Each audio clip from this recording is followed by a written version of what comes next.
হরে কৃষ্ণ, হরে কৃষ্ণ। শ্রীমদ্ ভাগবতে এই জীবনের সমস্ত ভয় কাটিয়ে সম্পূর্ণভাবে জীবনকে সচিদানন্দময় করে তোলবার জন্য, সম্পূর্ণভাবে সব গ্লানি ক্লেশ থেকে মুক্ত হওয়ার জন্য কি বলা হয়েছিল জানো? ভয়ং দ্বিতীয়ভিনিবেশতং সেতু, অর্থাৎ মায়াতে মোহাচ্ছন্ন হয়ে থাকার ফলে এই ভয়ের উদয় হয়। কিন্তু যারা মায়া শক্তি থেকে সম্পূর্ণ মুক্ত,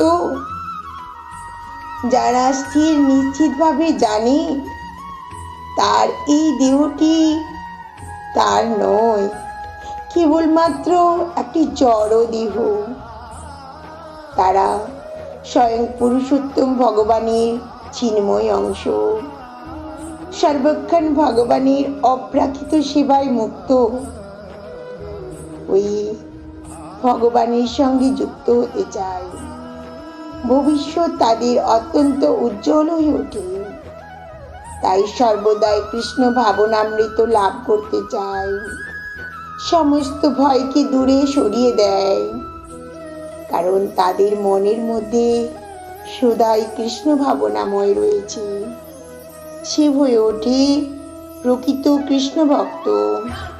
তাই তার মনের মধ্যে সম্পূর্ণরূপে ভয় ভীতি দূর হয়ে যায়।